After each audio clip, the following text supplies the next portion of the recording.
அன்பான வணக்கம். இன்னைக்கு இந்த பதிவில் ஒரு 10 நிமிடத்தில் நம்ம சில பயிற்சிகள் செஞ்சு உடம்ப ஆரோக்கியமாக வச்சுக்கலாம். ஸோ அப்படிப்பட்ட ஒரு யோகாசன பயிற்சியை தான் நம்ம இந்த பதிவில் பார்க்க போகிறோம். பொதுவாக யோகா செய்கிறதுக்கே நிறையா நேரம் இல்லைன்னு சொல்லுவாங்க. சிலவங்களுக்கு நிறையா பயிற்சிகளை செய்யவும் முடியாது, உடல் ஒத்துழைக்காது. ஸோ அந்த அளவுக்கு உடல் பலவீனமாக இருக்கும், உடல் எடை அதிகமாக இருக்கும். இந்த மாதிரி பிரச்சனைலாம் உள்ளவங்கலாம் இந்த பயிற்சியை ரொம்ப எளிமையாகவே செய்ய முடியும். இந்த மாதிரி யோகாவை ஆரம்ப கட்டத்தில் பழகிட்டு இருக்கிறவங்க, இல்லை இது வரைக்கும் நான் யோகா அந்த மாதிரி எந்த ஒரு உடற்பயிற்சியுமே நான் செஞ்சது இல்லை அப்படிங்கிறவங்களும் இந்த பயிற்சியை செய்கிறதுனால உங்களோட உடல் ரொம்பவே ஆரோக்கியமாக இருக்கும். ஸோ அப்படிப்பட்ட ஒரு பயிற்சியை நம்ம இப்போ பார்க்க போகிறோம். இந்த மாதிரி தரையில் ஒரு யோகா மேட்டோ இல்லை ஏதாவது விரிப்பு விரித்து இந்த மாதிரி உட்காந்துக்கோங்க.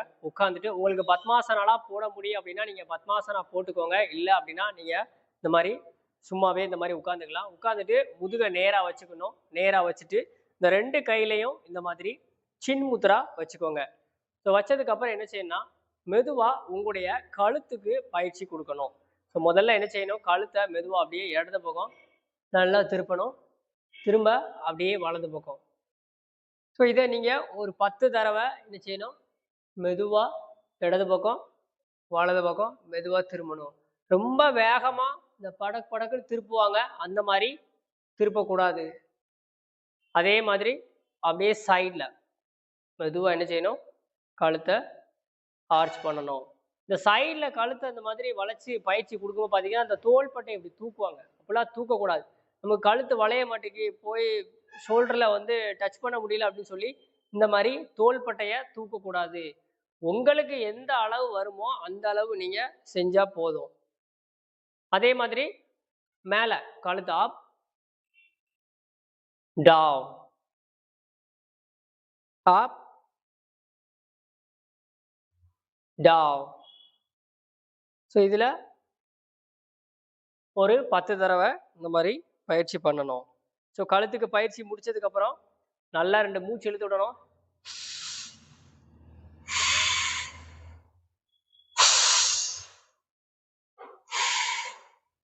அதுக்கப்புறமா தோள்பட்டைக்கு உங்களுடைய கையை இந்த மாதிரி தோள்பட்டையில் வச்சுக்கணும்.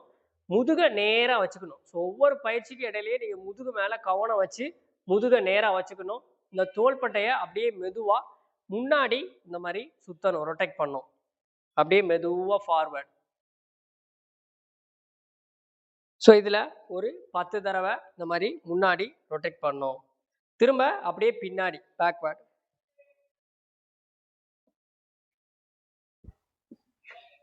ஸோ இந்த பின்னாடி ரொட்டேட் பண்ணதுக்கப்புறம் நல்லா மூச்சு இழுத்து விடணும். அதுக்கப்புறம் தோள்பட்டையில் கை வச்சுக்கோங்க. இந்த எல்போவை இப்படி சைடில் வச்சுக்கணும். உடம்புக்கு நேராக சைடில் வச்சுட்டு முதுகை நேராக வச்சுக்கோங்க. ஸோ கழுத்தெல்லாம் நேராக வைக்கணும். கழுத்தெல்லாம் கீழே தொங்க போடக்கூடாது. நேராக வச்சுட்டு அப்படியே என்ன பண்ணணும், அப் டவுன். ஸோ இதில் ஒரு 10 தடவை நீங்கள் பண்ணணும். ஸோ உங்களால் எவ்வளோ முடியுமோ அவ்வளோ தூரம் மேலே தூக்குனா போதும். ரொம்ப ஃபோர்ஸ் பண்ணி பண்ண வேண்டாம். ஷோல்டர்லாம் ரொம்ப இறுக்கமாக இருக்கிறவங்களுக்கு இந்த மாதிரி தூக்குறதே கஷ்டமாக இருக்கும். தூக்கும் போதே தெரியும் உங்களுக்கு. இதை நீங்கள் தொடர்ச்சியாக பயிற்சி பண்ணீங்க அப்படின்னா அந்த ஷோல்டர்லாம் உங்களுக்கு நல்லா ஃப்ரீ ஆயிரும். இந்த உடல் சோர்வு, ரொம்ப டயர்டாக இருக்கும், நம்ம எந்த வேலையுமே செய்யலை, ரொம்ப கடின வேலைகள்லாம் செய்யலை, இருந்தாலும் ரொம்ப சோர்வாக இருக்கும் அப்படிங்கிறதுக்குலாம் இந்த கழுத்து இந்த ஷோல்டர்லாம் பார்த்தீங்கன்னா ரொம்ப இறுக்கமாக இருக்கும். அதனாலே என்ன இருக்குன்னா நமக்கு உடல் சோர்வுலாம் இருக்கும். இந்த பயிற்சிகள்லாம் செய்யும்போது இந்த உடல் சோர்வுலாம் என்ன செய்யாது, கண்டிப்பாக இருக்காது. இந்த மாதிரி சப்பனக்கால் போட்டு உட்காந்துக்கோங்க. ஸோ உட்காந்துட்டு உங்களுக்கு பத்மாசனா போட முடியும் அப்படின்னா இந்த பயிற்சியை நீங்கள் பத்மாசனா போட்டு செய்யுங்க.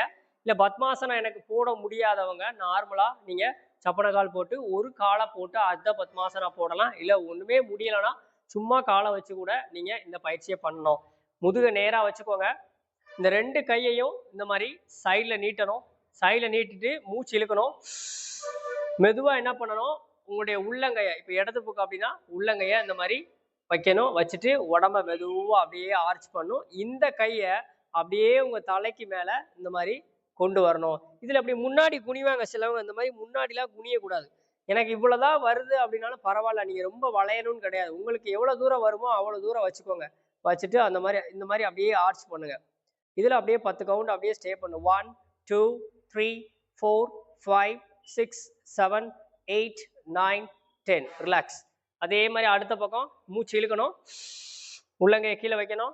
மூச்சை விட்டுட்டு அப்படியே ஆர்ச் பண்ணணும். 1 2 3 4 5 6 7 8 9 10. இதுலயும் இந்த தோள்பட்டையெல்லாம் அப்படி தூக்கக்கூடாது, அப்படியே கேஷுவலாக தான் இருக்கணும். நீங்க இந்த இடத்துக்கு தான் ஸ்ட்ரெச் கொடுக்க போறீங்க. அதனால இந்த கை வந்து உங்க காதுக்கு நேர இப்படி சரியா இருக்கணும், முன்னாடி குனியக்கூடாது. உங்களுக்கு இந்த பயிற்சி ரொம்ப எளிமையா இருக்குன்னா நீங்க சரியா பண்ணலன்னு அர்த்தம். நீங்க கரெக்டா செஞ்சீங்கன்னா இந்த பக்கம் உங்களுக்கு ஒரு ஸ்ட்ரெச் கண்டிப்பா தெரியும். இப்போ நீங்க உள்ளங்கையை வச்சீங்க இல்லையா, அதே மாதிரி என்ன செய்யணும்னா எல்போவை கீழே வச்சு பண்ணணும். கையை சைடில் வச்சுக்கணும், மூச்சு இழுக்கணும், உள்ளங்கையை அப்படியே கீழே வச்சு இந்த எல்போவை கீழே வைக்கணும். வச்சதுக்கு அப்புறம் இந்த கையை அப்படியே என்ன பண்ணணும், தலைக்கு மேலே எடுத்துட்டு வந்து உடம்ப அப்படியே ஆர்ச் பண்ணணும். 1 2 3 4 5 6 7 8 9 10. ரிலாக்ஸ். அதே மாதிரி அடுத்த பக்கம் மூச்சு இழுக்கணும், உள்ளங்கை எல்போ டவுன், மூச்சை விட்டுட்டே அப்படியே ஆர்ச். 1 2 3 4 5 6 7 8 9 10. ரிலாக்ஸ். ஸோ பயிற்சி முடிச்சதுக்கு அப்புறமும் நல்லா மூச்சு இழுத்து விடணும். ஸோ அதுக்கப்புறமா உடம்ப வந்து அப்படியே என்ன பண்ண போறோம், முறுக்க போறோம், ட்விஸ்ட் பண்ண போறோம். முதுக நேரா வச்சுக்கோங்க, கையை இந்த மாதிரி சைடில் வச்சுக்கணும். சைடில் நீட்டிட்டு அப்படியே என்ன பண்ணோம், இப்போ வலது கை அப்படின்னா இடது முட்டியை பிடிச்சி இந்த இடது கையை உடம்புக்கு நேராக பின்னாடி சென்டரில் வச்சுட்டு உடம்ப நல்லா முறுக்கி திரும்பி பார்க்கணும். கீழே குனியக்கூடாது, முதுக நேராக வச்சு தான் ட்விஸ்ட் பண்ணணும். அதே மாதிரி அடுத்த பக்கம்.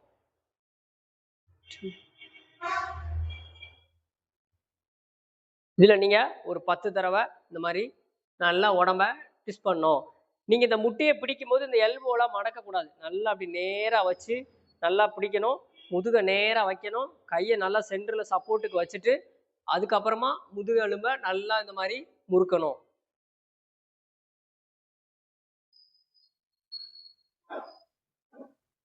Okay, relax.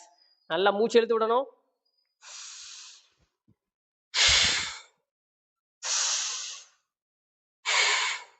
அப்புறம் இந்த மாதிரி வஜ்ராசனா போட்டுக்கோங்க.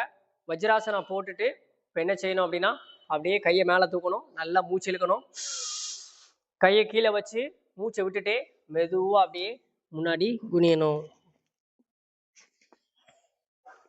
ஸோ அதுக்கப்புறமா மார்ஜாரி என்ன செய்யணும், கையை இந்த மாதிரி முன்னாடி வைங்க. வஜ்ராசனா போட முடியாதவங்க நீங்கள் நேரடியாகவே இந்த பயிற்சிக்கு போயிடலாம். கையை வச்சுட்டு முட்டிக்கு வந்து தோள்பட்டை அளவு இடைவெளி இருக்கணும், 2 உள்ளங்கைக்கும் இந்த தோள்பட்டை அளவு இடைவெளி இருக்கணும், பின்னாடி காலுக்கும் ஷோல்டர் அளவு இடைவெளி வச்சிருக்கணும்.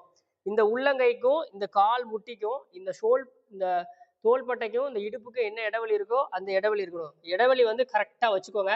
நிறையா பயிற்சியில் நம்ம சொல்லியிருப்போம். இதில் அப்படியே என்ன பண்ணணும், முதுகை நல்லா உள்ள வளைக்கணும், மேலே பார்க்கணும். முதுகை அப்படியே என்ன செய்யணும், நல்லா வெளியில் தூக்கணும், உள்ளே பார்க்கணும், ஆர்ச் பண்ணணும், அப்படியே லுக் அப். முதுகை நல்லா ஹஞ்ச் பண்ணணும், அப்படியே உள்ளே பார்க்கணும். ஸோ மெதுவாக பண்ணணும். கை எல்போலாம் மடக்கக்கூடாது, கையெல்லாம் நேராக வச்சுக்கோங்க, உடம்ப சரியாக வச்சுக்கோங்க. சரியாக வச்சுட்டு இதில் அப்படியே என்ன செய்யணும், ஒரு 10 தடவை இந்த பயிற்சியை நல்லா செய்யணும். இது உங்களுக்கு முதுகு வலி இந்த மாதிரி பிரச்சனைலாம் இருந்தாலும் என்ன செய்யும், சரியாயிரும். இதுவும் உடம்ப உங்களுக்கு நல்லா சுறுசுறுப்பாக வச்சுருக்கும். ஸோ மெதுவாக பண்ணணும். உங்களுக்கு ரொம்ப நேரம் பண்ண முடியல அப்படின்னா நீங்கள் ஒரு 5 தடவை ஒரு 10 தடவை செஞ்சுட்டு திரும்ப வஜ்ராசனத்தில் நல்லா என்ன பண்ணுங்கள், ரிலாக்ஸ் பண்ணிக்கோங்க. திரும்ப கூட நீங்கள் என்ன பண்ணலாம், கையை வச்சுட்டு நீங்கள் பண்ணலாம். இதில் நீங்கள் என்ன பண்ணணும், இது ஒரு 30 தடவை இந்த மாதிரி செய்யணும்.